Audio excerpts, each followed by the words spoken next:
नमस्कार दोस्तों, स्वागत है आपका एक बार फिर से विज्ञान प्रयोगशाला चैनल में। आज की वीडियो में हम बात करेंगे समीपस्थ विकास का क्षेत्र के बारे में। वीडियो शुरू करने से पहले मैं आपको बता दूं कि ये हमारी बाल्यावस्था एवं विकास चाइल्डहुड एंड ग्रोइंग अप की एक प्लेलिस्ट चल रही है, जिसका आज 16वां लेक्चर है। यदि आपने पिछले 15 लेक्चर नहीं देखे हैं तो डिस्क्रिप्शन में दी गई लिंक पर जाकर या ऊपर आई बटन पर क्लिक करके उन वीडियोज़ को भी देख सकते हैं। तो चलिए वीडियो शुरू करते हैं। जब कोई विशेष कार्य बच्चे के समक्ष समस्या के रूप में हो और एक वयस्क जब किसी बच्चे के साथ परस्पर क्रिया करता है, तब वयस्क बच्चों को समाधान प्राप्त करने के लिए कार्य करने में मदद करता है। यद्यपि प्रारंभ में ही यदि बच्चे को अधिक मदद की आवश्यकता होती है तो वह समीपस्थ विकास के क्षेत्र में वास्तविक विकास के निचले स्तर पर होता है। तात्पर्य यह है कि समीपस्थ विकास का क्षेत्र बड़ा होता है। इस क्षेत्र के अंदर के कार्य को उन मानसिक क्रियाओं की आवश्यकता होती है जो विद्यार्थी के आत्मसातीकरण की प्रक्रिया में तो हैं, पर अभी तक पूर्ण तौर पर आत्मसात नहीं किया गया है। सरल भाषा में समझा जाए तो जब कोई बच्चा कार्य कर रहा होता है और कार्य एक समस्या के रूप में उसके सामने होता है, तो कोई बड़ा उसकी सहायता कर रहा होता है और सहायता अधिक से अधिक ज़रूरत होती है बच्चे को उस समय पर। तो ऐसी स्थिति में बच्चा समीपस्थ विकास के क्षेत्र के सबसे निचली स्तर पर होता है और समीपस्थ विकास का क्षेत्र बहुत बड़ा होता है। समीपस्थ विकास के क्षेत्र ZPD zone of proximal development के बारे में एक मुख्य बात यह ध्यान में रखने लायक है कि यह गत्यात्मक है।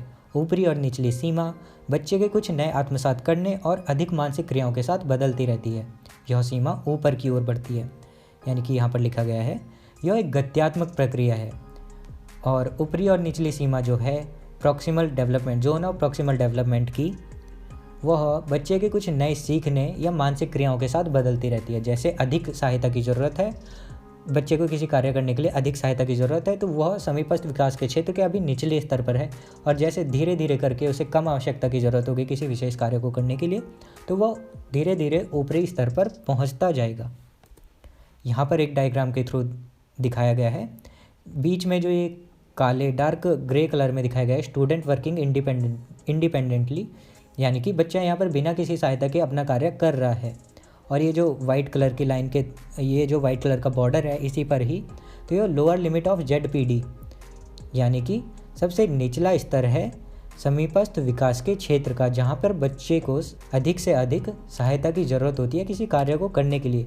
और जैसे जैसे धीरे धीरे कम सहायता की ज़रूरत पड़ती है और वह सीखने लगता है, तो यहाँ ये पीले लाइन के द्वारा दर्शाया गया है कि वह ऊपरी स्तर पर धीरे धीरे पहुंचता जाता है। और ये काले कलर की जो बाउंड्री दिख रही है, यह दिखाती है कि समीपस्थ विकास के क्षेत्र की सबसे ऊपरी सतह, यानी कि यहाँ पर बच्चे के पास कुछ रिस्पॉन्सिबिलिटीज़ आ जाती हैं, कुछ जिम्मेदारियाँ आ जाती हैं जिनको वो अपने इंस्ट्रक्टर यानी कि किसी वयस्क के द्वारा निभा सकता है, पूरी कर सकता है।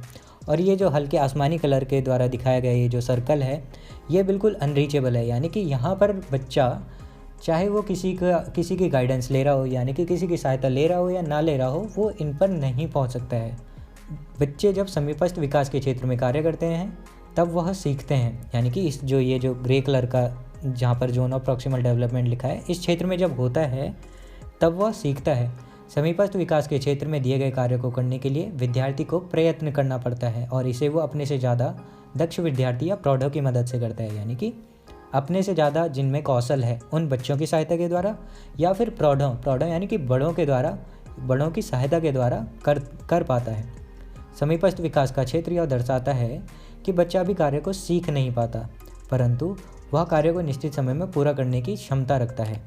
कुछ शिक्षक इसे सिखाने वाला क्षण कहते हैं, क्योंकि बच्चा या बच्चों का समूह अधिगम के लिए तैयार रहता है। वाइगोत्स्की का मानना था कि बच्चे में उच्चतर संज्ञानात्मक कार्यप्रणाली का विकास तब ज़्यादा होता है जब वो आपस में बातचीत व सहयोगात्मक भावना रखते हैं, अपेक्षाकृत स्वयं में शामिल रहने के। यानी कि संज्ञानात्मक कार्यप्रणाली का विकास सबसे ज़्यादा तब होता है जब वो आपस में बातचीत करेंगे, अपने जैसे बच्चों के साथ बातचीत करेंगे या फिर किसी कार्य में सहयोग करेंगे।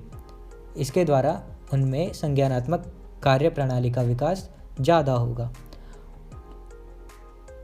वाइगोत्स्की के अनुसार सबसे प्रभावी निर्देश बच्चों को चुनौतीपूर्ण सामग्री देने और इस पर प्रवीणता हासिल करने को सम्मिलित करते हैं। हालांकि बच्चों को प्रारंभ में मदद की आवश्यकता होती है।